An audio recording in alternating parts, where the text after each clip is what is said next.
Hello, Hi, how are ya? I'm good. Can you hear me okay? I can turn you up a little bit here. How's your morning going? Yeah, not too bad. I think I missed most of the morning by being asleep, which is very, very strange because I did go to bed last night at 8:30, which is unbelievably early, but I've quite got into listening to podcasts in the evening now. Mm. So I was listening to No Such Thing as a Fish, Oh, which is what is brilliant. that one about? It's the guys who create the questions on the TV program QI. Oh, So interesting. yeah, it's bizarre facts from history and just from the bizarrest stuff you've ever heard. These guys discuss it, and it's really good fun. And so I fell asleep, and I had a great night's sleep. And when my alarm went off, I just turned it off and thought, do you know what? I've got nothing till this interview with you. And then I got up at 1:30. You So needed sleep. I had like 16 hours sleep or something crazy, and now I feel terrible. Oh, yeah. Isn't that weird? You would think if your body's like thinking that it needs to sleep that much that you would feel so refreshed, but Yeah. sometimes there is a thing as too much sleep. Yeah, but anyway, I've got coffee and I've had a glass of orange juice and I've answered some other emails and stuff. So I'm pretty much as alert as I'm going to be for the rest of the day. Fair enough. Plus, you got what's that picture of that doll behind you? That I think that would wake me up.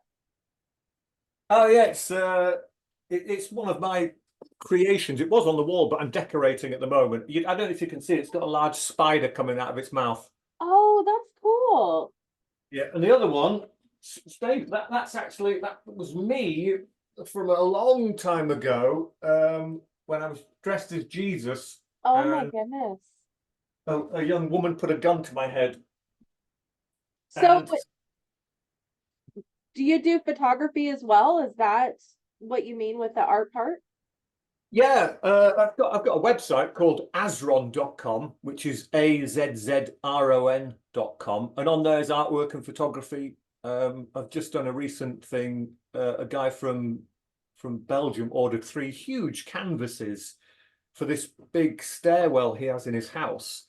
And they're as big as a widescreen television, all three of them, and they look amazing in situ in his house. They look really, really nice. So I was very pleased with that, and so was he. That's so cool. So, um, do you always do like a thematic type pictures when you're doing photography, like you did with the one where you're Jesus and the girls holding the gun to your head? It depends. Not normally because it depends how much time you've got. Because obviously you've got props, you've got lighting, you've got outfits, and all the rest of it. And sometimes that takes a lot of time to set up. So more often than not, it's just a case of if I see something, I'll photograph it, and then in Photoshop later on, I might tweak some colors. I might add elements from other photographs. The doll was a real doll, and I took several photos of it because it has quite amazing eyes, and they're always scary. And I played with the colors a little bit to give it a sort of greenish hue, and then I found a photograph of a spider, and I put the spider in the mouth, and it looks really freaky. And in fact, the same guy who ordered the three canvases also ordered a print of Dollface, she's called. So yeah, that's going to freak visitors out. It's quite astonishing when people see it. It always gets a reaction. Yeah. Uh, I once entered it into a local art competition, and they wouldn't show it. They said it was too distressing, and I thought, fine. That's unfortunate because it definitely like was drawing my eye. I'm like, I'm gonna have to talk about it because I keep my eye keeps going over to it. It's looking at you as well. It feels like into my soul, not just into my face, into my soul. No, it's really cool. Um, while we're on the subject of creepy stuff, do you like every time it gets into the horror movie season, October, do you enjoy horror movies or horror television? No, I used to like them a lot more when I was younger. When I'm a bit older, I just I see the farce and the fun behind it, and I see because I like the way films are made, not just the way they look and sound. I like the process. And with horror films now, I kind of see how it's done, and it's not a shock. When you're younger, it's all shock value, and you're screaming with all your friends, and it's great fun. I think as you get older, you see a little bit through the smoke and mirrors, and it becomes a bit less playful and a bit more like, oh, I know why they did that, and I can see how they did that. But if it's good storytelling as well, then that is always a bonus. If it's just slasher for the sake of slasher, I mean, they're all right, but you know, I mean, I went just yesterday. I went to see the new Beetlejuice film, and that was great fun. It I was mean, so much fun. yeah, it's nothing. It's not horror at all, but Yeah. it's Halloweeny, and it's exactly what you want for this kind of season. So many people complained about the cake song, and I loved that. I thought it was so much fun and such a I think it must be a song that like they use the same melody of another song because I swear I'd heard it before. Oh yeah, But it's the song. I can't remember who did the original song, but it's a '70s classic. yes, yeah, Being covered by loads of different people, so that could be a mashup of several different versions. right, yeah. But I felt like it was like almost like a nostalgia feeling. I mean, obviously Beetlejuice is nostalgia at this point anyways, but that song especially. So when people were complaining about it, I'm like, it must be the younger generation that's complaining about it that didn't have that same feeling that I felt with it. Yeah, I mean, I don't think it worked as well as the original film when they had I can't remember the name of the song. Um, Deo banana song. I don't know. yeah, something like that. That was very effective. But then that's because it was new. Yeah. And once you've done something new, anyone who tries to follow it, even the same people who made the original, it will never have the same impact, but it's still worth trying. So true. So let's get into the album because it is coming out this Friday. How did you become a part of this project and how long have you guys been working on it? Because this is the debut album. Yeah, well, I got an email sent about 3 years ago from a friend of mine who just said, look, I've written some music on my laptop and I've played all the instruments, but I can't do death metal vocals. Would you be able to fill in for me in certain areas? So I said, yeah, and I did some death metal vocals here, and we loved the sound of it. Then we did a few more songs together, and then he said, right, this is Danny Toombs, and then he said, right, I'm going to form a band. So I said, good luck with that. You know, I've got my band, you've got yours, great. And if I can help, I'll help. Mhm. And then we went and we recorded a demo, and the demo got picked up by Spine Farm, Candlelight, and loads of other labels got in touch. It was amazing, to be honest.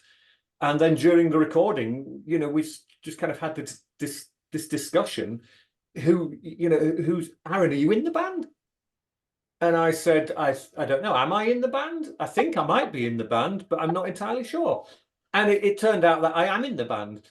So it seems, you know, I never asked to join, and they never asked me to join. It just evolved. I just became part of High Parasite. You know, obviously when Toombs went out and found Johnny, the guitar player, Craig, the guitar player, and Dan on drums, they were asked, would you like to join High Parasite? I wasn't even forwarded that opportunity. You know, they just left me to make it up as I went along. It was a serendipitous moment where it just made sense. And so it was like, we don't even need to have the discussion. We all know what we're feeling. Yeah, and I think that's exactly how it worked. And at first I thought, well, do I want to be in two bands? And then when you look historically at the way My Dying Bride works, there's quite often 2 or 3 or 4 years in between albums. And we only played about 10 or 15 shows a year. Oh, So there's wow. loads of room. So I could be in 5 more bands, and it Yeah, still wouldn't affect My Dying Bride. So right. yeah, so I'm perfectly happy with this. It works great. Well, it's really interesting too, because it's interesting that he had you come in for the death vocals when you do a lot of singing on this. I do. There was moments when he would send over a piece of music, and it would have no vocals or lyrics or anything, because sometimes he would include his vocals and some lyrics, and he would just say, Aaron, knock yourself out. It's a blank canvas. Do what you want. And I would write parts where I thought, okay, Toombs can sing that, and I'll sing this bit, and then Toombs can sing that, and I'll sing the last bit. As a guide, I would do the clean vocals on his behalf just to show him what I meant. and I'd send it over and say, right, you sing 1 and 3, and I'll do 2 and 4. And he'd just respond with, "It sounds brilliant. You do everything." So I thought, oh, okay, then I'll do everything. And so it works out that, I mean, I don't know what the percentage is, but I think I sing probably 70% of the stuff, and Toombs sings the rest, and it seems to work out really well. Yeah, no, you guys complement each other really well. But yeah, you have a few different like pitches and ranges that I didn't know that you could do. And so No, me it was neither. I just didn't, because I don't.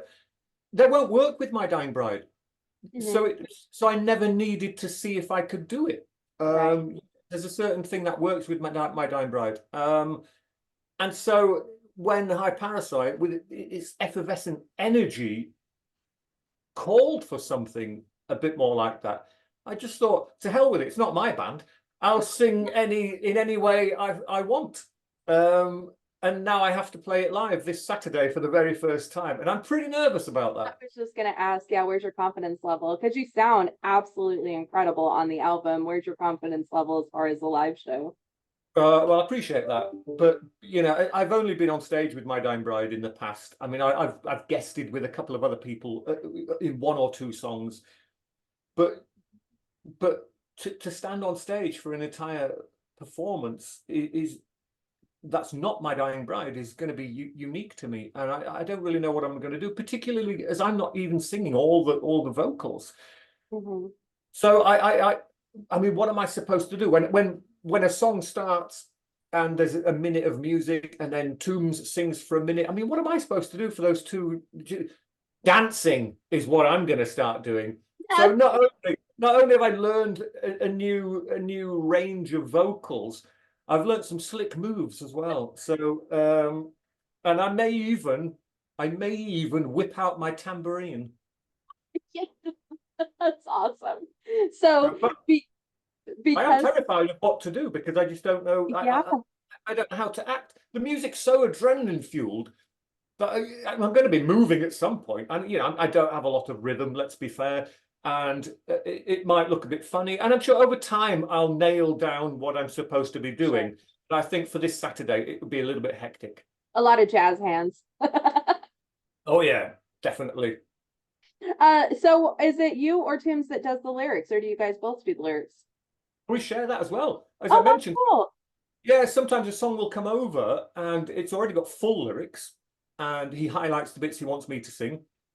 Other times he's only written his lyrics and says, Aaron, write your own lyrics. Lazy. And then other times, it will come with no words whatsoever, and he'll just say, just do what you want.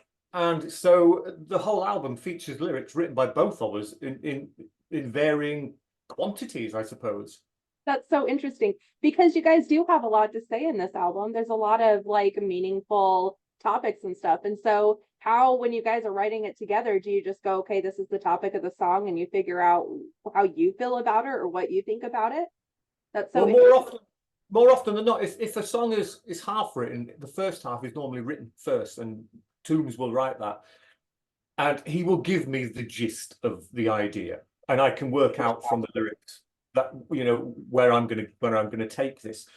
So it's not a problem, and we seem to be on a similar wavelength, because when a song comes through and it has no lyrics whatsoever, so I've got carte blanche to write whatever I want, and I do, and I send it back, and he's never criticized anything I've written. So we are clearly on the same page, and that works well, because you don't want to write a whole load of music and sing along to it and then send it across, and then Tomb says, well, for the most part it's shit, but and then you think, oh God, I spent 2 hours doing that. But thankfully, we seem to know exactly what the other person wants, and at no point have we had to say, "Can we lose that?" or "Can we change that?" It's just got, "That's brilliant. Let's go for it."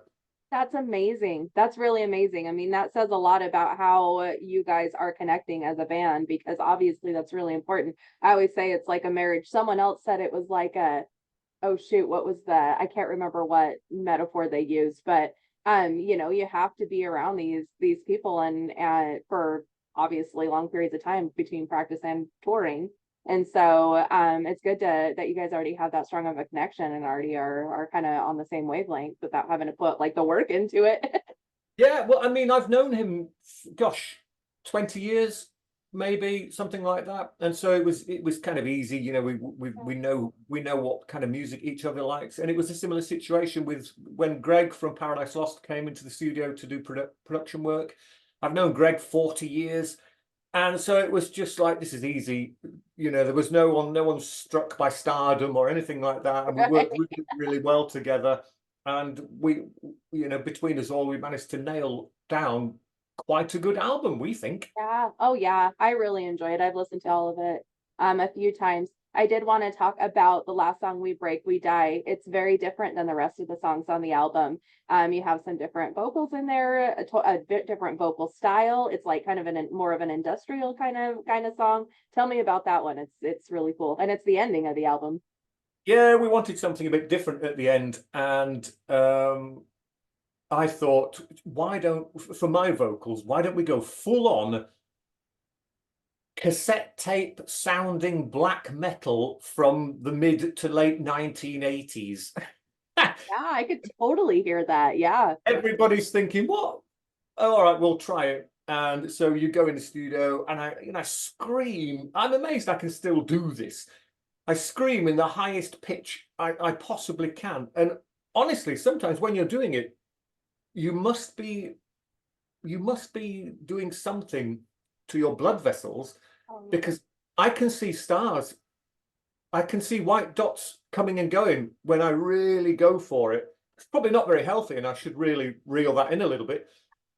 But then they put the effects on afterwards to make it sound like it's some sort of tape traded demo thing, and I think it works really well, especially with Heather's vocals as well. She's a great singer, and yeah. you've got that the contrast of three different styles at least of vocals going on in one song, and it's that variety that we like. You know, if you do the same thing over and over again, I mean, it's going to get, you know, a bit dull for those doing it and for those listening to it. I mean, there are some bands out there, you expect them to do the same kind of thing over and over again because that's exactly what you want. When you're in the mood for that, you go to that band and you listen to that, and that's exactly what you expect. That's what I want from that band. Please don't change.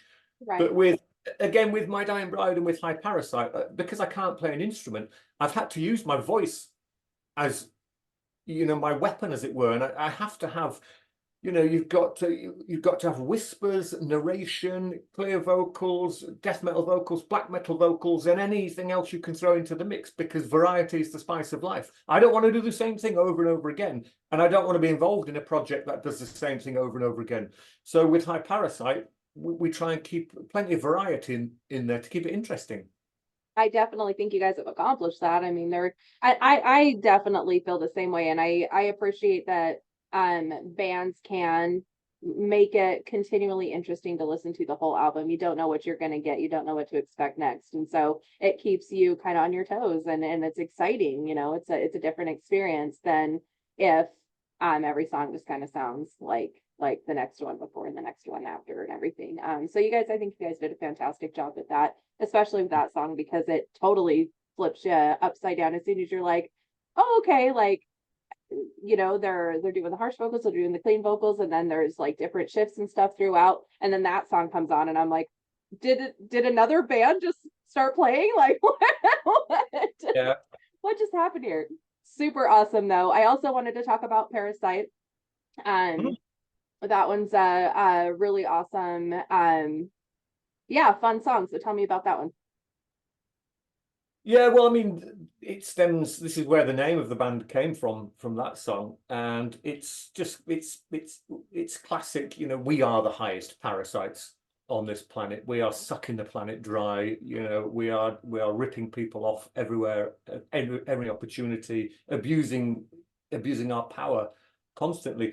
Now, and we're aware of things like that, but we do not want to become a political band in any form. You know, we're not here to preach, but we are aware of what's going on in the world, and we touch briefly upon those subjects, but while still keeping an element of escapism within our music, because Oh, we want people to listen to our music, and then while our music's playing, just leave the real world behind for a bit. and indulge yourself in something that's a bit more, I don't know, less violent and less Mhm. depressing. Even though it's kind of gothic rock, it's very effervescent and it's kind of fun goth, if that's It such a really thing. is. And so we mention 2 or 3 different political issues during the album, but we don't ram it home, and we don't mention names, and we don't mention numbers. It's just, look, we're aware of this. You're aware of it, but let's not make a big deal of it. Let's try and have a bit of fun. And that's, as I say, that's where the name High Parasite came from. There's always someone trying to leech off you somehow, somewhere, and you've just got to be aware of it. Mhm. No, I think that's awesome that you guys approach some important topics that, it sometimes I think when we're living day-to-day life, it's good not to get focused on them, but it's also good to have that reminder to not, especially to try not to be one of those kind of people and try to figure out how to control what's in your own bubble, because unfortunately outside of that a lot of things are outside of our control. But also, yeah, being able to have that escape, being able to balance that is really cool that you guys are so focused on doing that. Let's briefly talk about, hey, you need to pay attention to this, but then let's also like give you that escape of, but don't get stuck there, let's also Yeah, kind of have some fun and yeah, we're get not going to outside be. that for a bit. We're not gonna, we're not napalm death. We're not gonna politicize everything we do. And they do it very well. So, why compete with the best? As I say, we need to keep it escapism. My Dying Bride was always escapism. We avoided all contemporary topics and subjects, I do believe, and wanted to keep things not fantasy, but just a holiday away from your brain. Hmm. And High Parasite is a little bit of that as well. But we wanted to keep it. We wanted to keep it similarly with the album cover. It's kind of concrete and spray paint rather than graveyards and bats, but it's still within the realms of goth, Oh, but definitely. with a much more urban edge to it, I think. And hopefully that will work broadly, with a lot of genres and subgenres of metal, because that's kind of where we're aiming. Basically, if you like metal, you'll like High Parasite.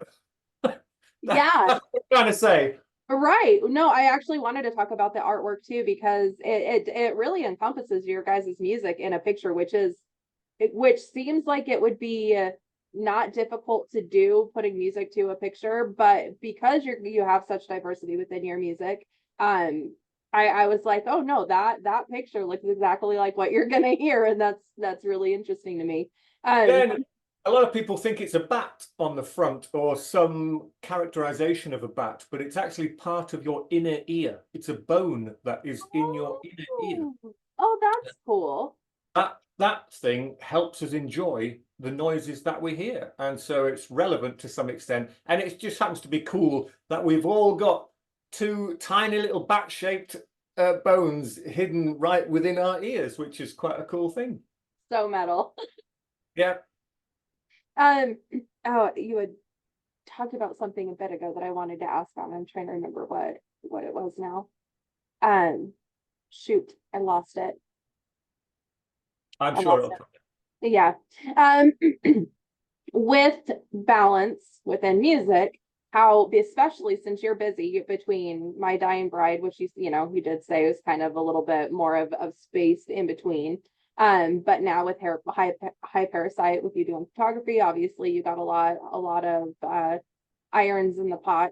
How do you keep a balance in life to where you're able to keep your sanity, able to feel like you're not like losing your grip on reality? Well, I am quite old school when it comes to tech, to some degree, because where I am now in my office, I've got an old school PC and a monitor and a little camera that sits on the monitor. And this is where I access my emails using, Windows Outlook, which is very old school, but it's how I've always been doing it. And when I'm not here, then I'm away from emails, and that's brilliant. because it means I'm not being interrupted constantly by my phone, always every 2 minutes saying, oh, you've got an interview. Oh, can you talk to this person? And so I like to keep that at arm's length. And then I every day I make myself a coffee.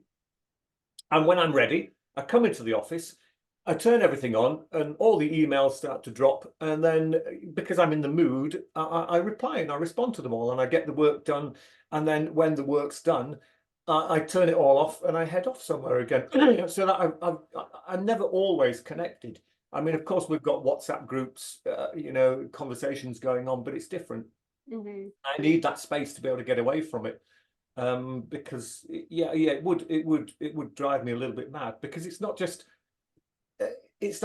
the things you mentioned. I've got a poetry reading. I'm reading out my own poems in a cathedral in Belgium Oh my gosh, on that's the amazing. on the 25th of January, where I will be accompanied by Mark Deeks, a piano player and songwriter in the band Arth, and Joe Quayle, who plays the electric cello. Oh wow. And on the same bill, I think, is Dark Her and Sylvain. So it's going to be a really sort of artistic evening of culture. And so my poetry is something that I kept to myself for 30 years. And then a record store in Liverpool, Dark Earth Records, said, Aaron, we want you to read your poems out on World Record Store Day at an event we're doing. And I was a bit reluctant because I hadn't even shown anybody the words, never mind read them out loud. But friends encouraged me to do it. And so I went along. I was terrified because I didn't, when you write poetry, not all the time, but when you write it, you quite often wear your heart on your sleeve. They're very personal. And it's hard to stand there in front of a room full of people you don't know and tell them of all your most sincere emotions. But I did, and it seemed to go down extremely well. Everyone was crying and laughing, and Mark was brilliant on the piano, and it was just an event I didn't know I wanted. I didn't even know it existed, and then it worked. And there was a promoter from Belgium in the crowd, and he's the guy who said, that was unbelievable. I want to put this on in a cathedral in Antwerp. And so that's something else that I'm working on. And rather wonderfully, someone that also decided to publish my lyrics as my poems as well. So there's a book coming as well. Oh my gosh, So are they that'll going to be, record the cathedral event to where other people will be able to experience it as well? yeah, it's going to be recorded.